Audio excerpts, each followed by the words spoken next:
Welcome to Midway Minute, everybody. My name is Scott Coral. He is Kevin Kaduk. And if you're watching this on YouTube, please hit the subscribe button and subscribe not only to our YouTube channel, but also to our newsletter at midwayminute.win. So, Kevin, this Thursday night, the Bears host you almost said Sunday. They start running into each other after a while. You know what I'm saying? I will say this. Yeah, I will say this. I bet the Buccaneers wish this game were on a Sunday with all the injuries that they were dealing with early this week. Well, as you mentioned, no Chris Godwin, no O.J. Howard. Apparently, Leonard Fournette is a game-time decision. So there's a lot on offense that they're still missing. Yeah. But with Tom Brady at the helm, does it really matter? So a lot of bumps and bruises, and I think that's kind of to be expected. They had a pretty physical game against the Chargers, a comeback 38-31 victory. And if this game was on a Sunday, I'd feel pretty good about the Buccaneers. I still think the Buccaneers are going to win. But if the Bears do have any chance, I think it's going to come out of this short week. Well, you mentioned Tom Brady here and his struggle in the last game.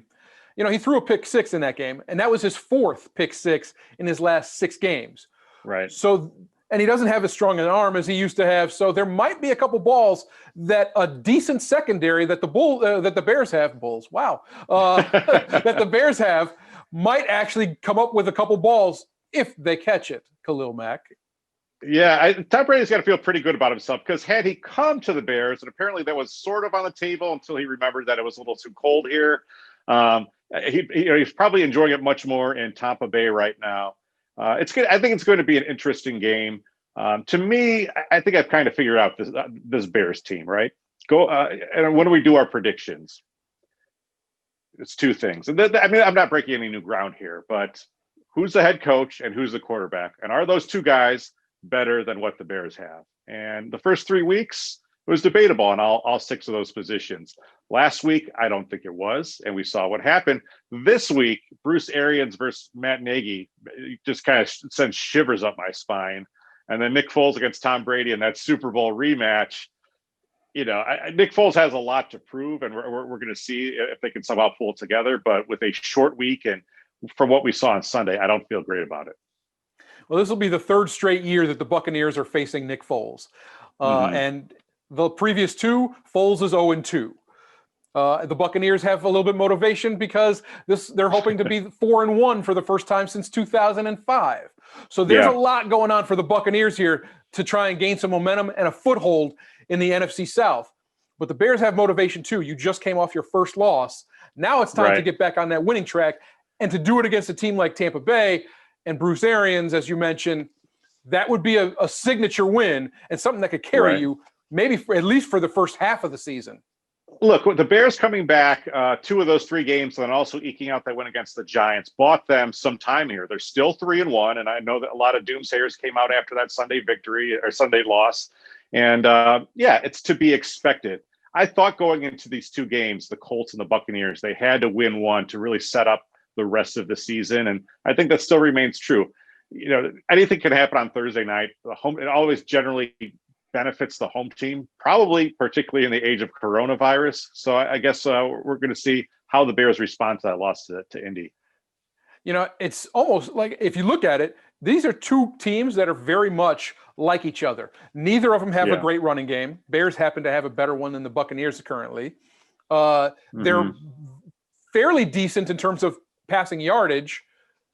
So this is a team where this is a game where I think the Bears and the Bucs are looking at semi-mirror images of each other. And I think in the Bears case, you're looking at Tampa Bay as in this is what we should be looking like. I said that about Indianapolis. My problem is looking at the Bears. I don't see any real matchup problems that they create for Tampa Bay. You look at it the flip side. You look at that front 4 against the Bears offensive line. I think it could be a long night for them. And I think that, you know, just kind of, we talked about the tight ends and Tom Brady. He gets that thing going, and the Bears don't play well from behind. I don't think they're going to play well from behind all season long. So to me, this really comes down to the first and second quarter. Can the Bears score a touchdown in the first half? I mean, it's been something that's hard for them to do, and I think it's really imperative this time. I think even worse than that, the Bears are still the only team in the NFL without a point in the third quarter. So if this is a game of adjustments, you need to make it right off the bat at halftime. Not only that, the Bears are also the only team in the NFL without a rushing touchdown. You need to have some sort of scoring on the ground so that people think that you might be dangerous. David Montgomery and Ronald Jones are basically one and the same. Both of them can catch the ball. Both of them are very good and hard runners. But if I'm going with which offensive line is better than the other, I'll go with Tampa Bay. Yeah. So the rest of it might be a wash. Akeem Hicks needs to win. Yeah, it's going to be interesting. Going back to the rushing game, David Montgomery has touched the ball, got the ball 10 times against Indianapolis. That's really not going to do.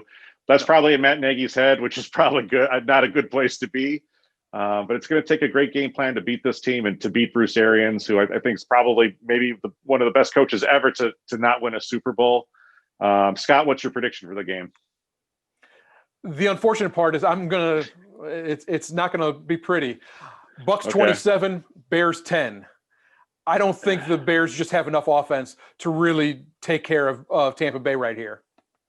I think that's true. I don't think the Bears after last week, you can't come out and say, look, this is going to be a team that's going to score 17, 20, 24 points that it might take with a good defensive effort to win. I kind of like the way you think. I've got Buccaneers 24, Bears 13. Well, either way, we don't have the Bears winning, but that doesn't mean that the rest of the season, because this is the toughest stretch right now, barring all the division games at the end of the season. So lose now and finish well. But still, it's not something we want to say. Bears lose. Fingers crossed to get the recap on Friday morning. Make sure you sign up for the Midway Minute newsletter. It's free to sign up at midwayminute.win. And we will see you next time.